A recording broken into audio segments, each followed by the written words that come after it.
Hello दोस्तों, welcome to our channel SMKK। पहली बार आए हैं तो चैनल को सब्सक्राइब जरूर करें और स्टॉक मार्केट की नई नई वीडियोस के लिए बेल आइकन को प्रेस करके ऑल ज़रूर सेलेक्ट करें। तो दोस्तों, आज के दिन हम कुछ ऐसे स्टॉक्स की बात करने वाले हैं जिनके बारे में कोई बात नहीं करता। बहुत ही हिडन स्टॉक्स हैं, लेकिन मल्टीबैगर रिटर्न बना के दे चुके हैं और आगे भी बना के दे सकते हैं, लेकिन काफ़ी रिस्की स्टॉक है। तो मैं आपको वही बताने वाला हूँ। लेकिन उससे पहले बहुत बड़ी खबर आ गई है एक, जो वेदांता के शेयर होल्डर्स हैं उनके लिए एक अच्छी खबर भी बोली जा सकती है। वेदांता में आज 6.86% लगभग 7% की तेज़ी देखने को मिली, लेकिन ये न्यूज़ जो है वो अभी अभी आई है मार्केट क्लोज होने के बाद। तो न्यूज़ क्या है, जो कि अनुमान लगाया जा रहा था कि वेदांता है डीमर्ज कर रहा है अपने बिजनेस को, वो भी कितने में, इनटू 6 लिस्टेड कंपनीज। तो दोस्तों मतलब अभी क्या है, एक ही कंपनी है वेदांता, अभी ये 6 अलग अलग कंपनी हो जाएंगी। जैसे रिलायंस डीमर्ज हुआ था ना, रिलायंस और जियो फाइनेंशियल 2 अलग अलग कंपनी हो गई थी, वैसे ही वेदांता भी डीमर्ज होगा, लेकिन इसकी 2 नहीं 6 अलग कंपनीज हो जाएंगी। तो दोस्तों वो देखते हैं वो अलग अलग कंपनीज कौन सी है, उनके बारे में थोड़ा पढ़ लेते हैं। तो अलग अलग कंपनीज होंगी, Vedanta aluminium, Vedanta oil and gas, Vedanta power, Vedanta steel and ferrous material, Vedanta base metals and Vedanta limited. तो दोस्तों एक की जगह 6 कंपनी। और हाँ, मतलब आपको कितने शेयर्स मिलेंगे, जैसे रिलायंस में मिला एक के बदले एक, वैसे ही इसमें मिलेगा।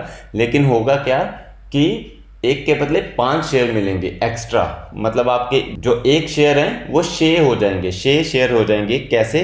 क्योंकि आपको सारी कंपनीज का एक एक शेयर मिलेगा। यानी कि अगर आपके पास वेदांता के 100 शेयर है ना, तो जब ये डीमर्ज हो जाएगा उसके बाद ये सारी कंपनीज के 100 शेयर आपके पास होंगे। तो दोस्तों अगर आप देख ही सकते हैं, वेदांता एल्यूमिनियम के 100 शेयर, ऑयल एंड गैस के 100 शेयर, पावर के 100 शेयर।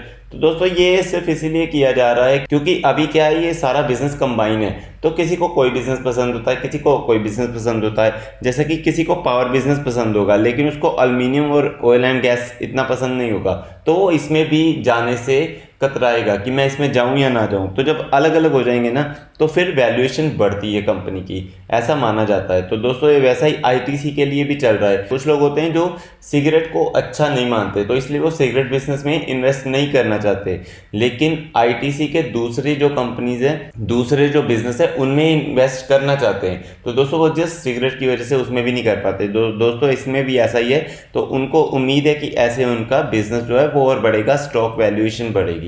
तो दोस्तों ये एक इंपॉर्टेंट न्यूज़ थी। वैसे अगर वेदांता की बात की जाए तो बहुत अच्छा कोई स्टॉक है नहीं। अगर 5 साल की परफॉर्मेंस देखोगे तो आपको पता ही है, और मैक्सिमम देखोगे तो काफ़ी ऊपर नीचे। इतना वोलेटाइल कंपनी है, बहुत ही ज़्यादा वोलेटाइल कंपनी है। हालांकि रिटर्न बहुत अच्छी दी है क्योंकि बहुत ही बेसिक से स्टार्ट किया, ₹2.46 से, लेकिन बहुत ही ऊपर नीचे जा रही है कंपनी। अब देखना ये होगा कि डीमर्जर के बाद कौन सी कंपनियां ऊपर जाती है, कौन सा बिजनेस अच्छा करता है, कौन सा नहीं करता। अब हम चलते हैं वो स्टॉक्स की तरफ। तो दोस्तों सबसे पहले हम बात करते हैं मफिन ग्रीन फाइनेंस की। नाम से ही पता चल रहा है फाइनेंस की कंपनी है, एनबीएफसी की कंपनी है। आज के दिन 9.99% लगभग 10% की तेज़ी, और अपर सर्किट ही लग गया कितने बजे, करीब 2 बजे के अराउंड। और दोस्तों अपर सर्किट क्यों लगा, इसके पीछे एक न्यूज़ आई है। न्यूज़ क्या है वो पढ़ लेते हैं। Multibagger stock Muffin Green Finance share 52 week high after 140 crore fund raising plan. तो फंड रेज का प्लान कर रहे हैं, जैसे ही न्यूज़ आती है तभी ये अपर सर्किट लगा देता है। और अभी अगर इसकी 5 साल की परफॉर्मेंस देखी जाए तो 2537% की रिटर्न, मैक्सिमम देखी जाए तो सेम, क्योंकि कंपनी कब आई थी, 2019 में। मतलब अभी 27 सितंबर को इसके सिर्फ 4 साल होंगे। तो दोस्तों बहुत ही शानदार रिटर्न, मल्टीबैगर रिटर्न बना के दी है। लेकिन कंपनी का बिजनेस समझना आना चाहिए और कंपनी की बैलेंस शीट देखनी चाहिए। तो मैं आपको बैलेंस शीट भी बता देता हूँ। हालांकि आंखें बंद करके ऐसी कंपनीज में जाना नहीं होता, मैं आपको बैलेंस शीट दिखा देता हूँ। सबसे पहले चलते हैं, जैसे कि आपको पता चल रहा है एनबीएफसी की कंपनी है, लेकिन मार्केट कैप कितना है, 1258 करोड़ का, मतलब स्मॉल कैप कंपनी में आ जाती है। और इसका पीई रेशियो भी हाई है, 121 का पीई है। तो दोस्तों ये चीज़ आपको ध्यान रखनी है। और उसके बाद बैलेंस शीट देखते हैं, मतलब रिजल्ट देखते हैं। तो कंपनी के अगर रिजल्ट्स देखोगे तो नेट प्रॉफिट देखिए 003, पहले 0 करोड़, 0 करोड़, फिर 3 करोड़, फिर -6, कंपनी लॉस में चली गई। उसके बाद 20 करोड़, 11 करोड़, 8 करोड़, 10 करोड़। तो ठीक ठाक परफॉर्मेंस कर रही है कंपनी, जैसे छोटी कंपनी करती है वैसे परफॉर्मेंस ठीक ठाक कर रही है। अगर सेल्स ग्रोथ देखा जाए तो अच्छी खासी है, 5 साल में कंपाउंडेड प्रॉफिट ग्रोथ देखा जाए तो वो भी अच्छी है।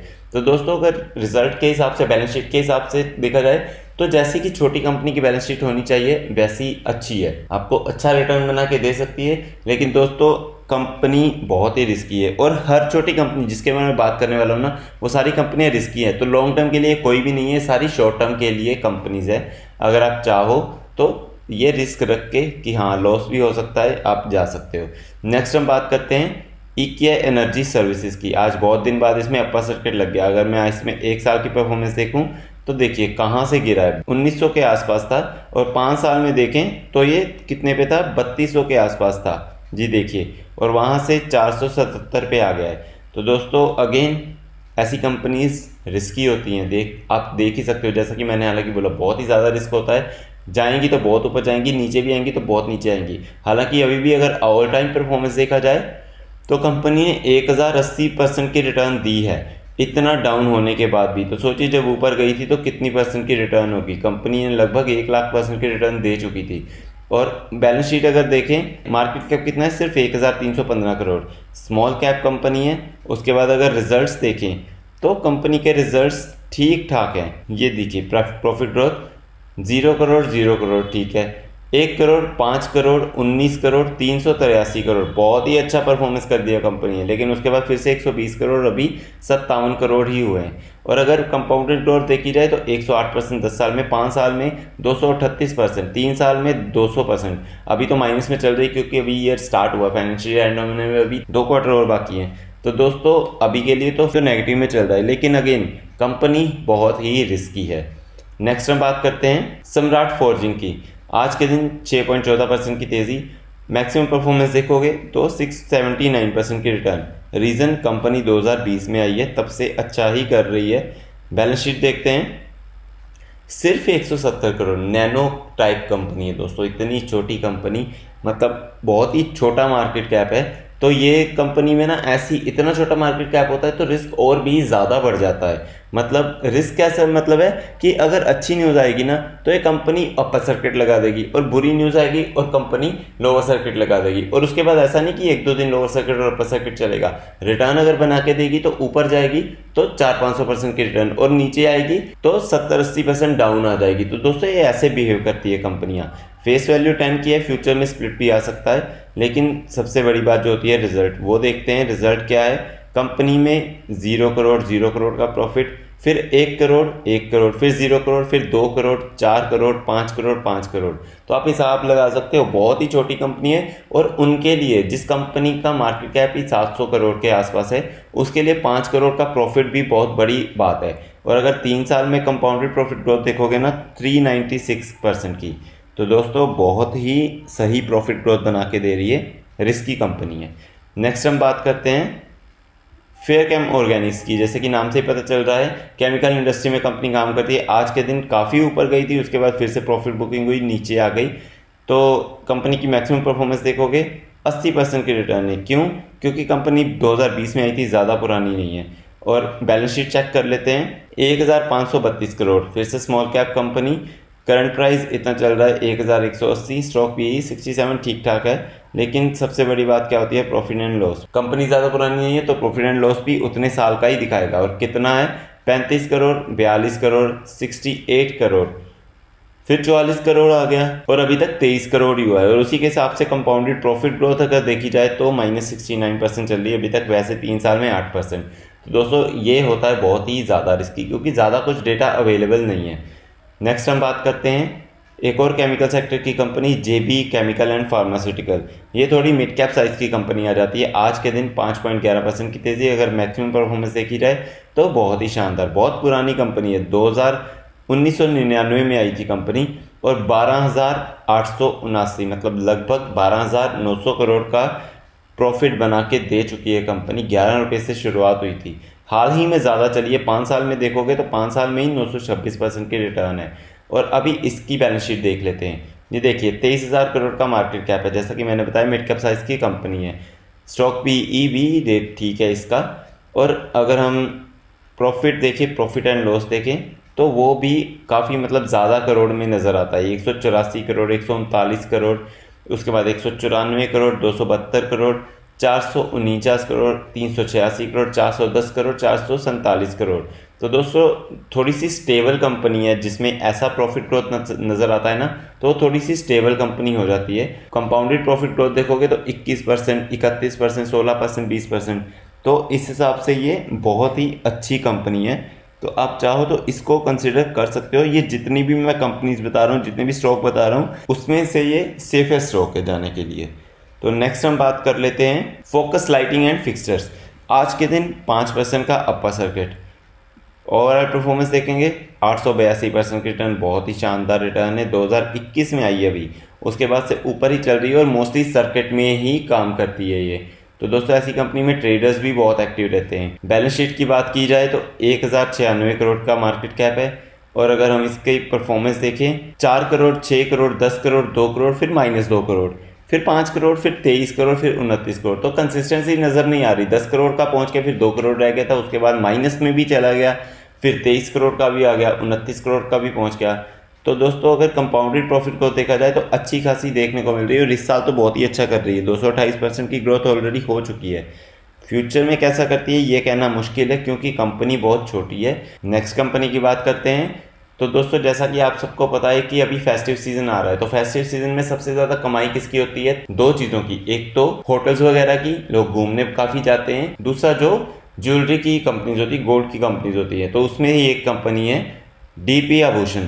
काफ़ी टाइम से अपर सर्किट चल रहा है। अगर हम 6 महीने की बात करें तो देखिए 103% की रिटर्न है। 5 साल की बात करें तो 433% की रिटर्न। मैक्सिमम परफॉर्मेंस देखें तो 433 है, क्योंकि कंपनी आई है 2020 में। अब बैलेंस शीट की बात कर लेते हैं। 1406 करोड़, छोटी company, small cap company. Profit and loss की बात कर लेते हैं। 5 करोड़, 8 करोड़, 12 करोड़, 17 करोड़, 27 करोड़, 40 करोड़, 45 करोड़, 48 करोड़। प्रॉफिट हर टाइम बढ़ रहा है, अच्छा खासा बढ़ रहा है। कंपाउंडेड ग्रोथ भी अच्छी देखने को मिल रही है।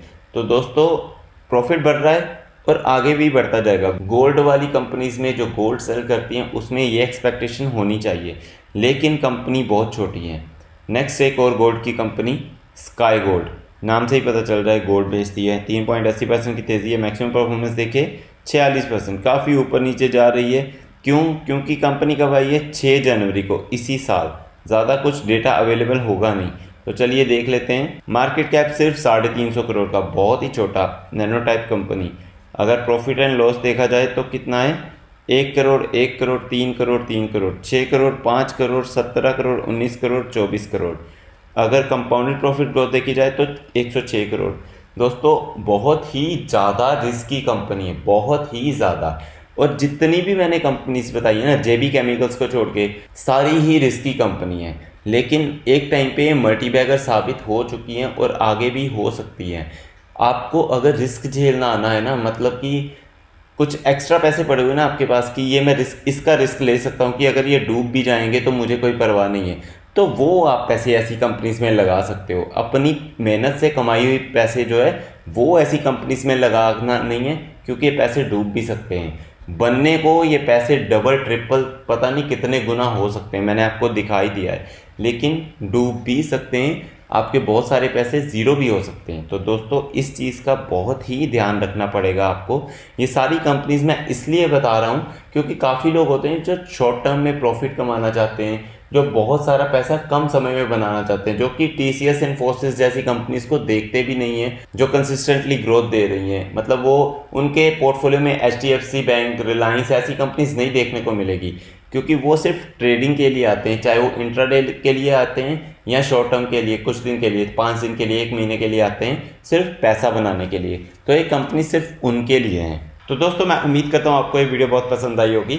ऐसे ही स्टॉक मार्केट की नई नई वीडियोस के लिए चैनल को सब्सक्राइब जरूर करें और बेल आइकन को प्रेस करके ऑल ज़रूर सेलेक्ट करें। थैंक यू दोस्तों।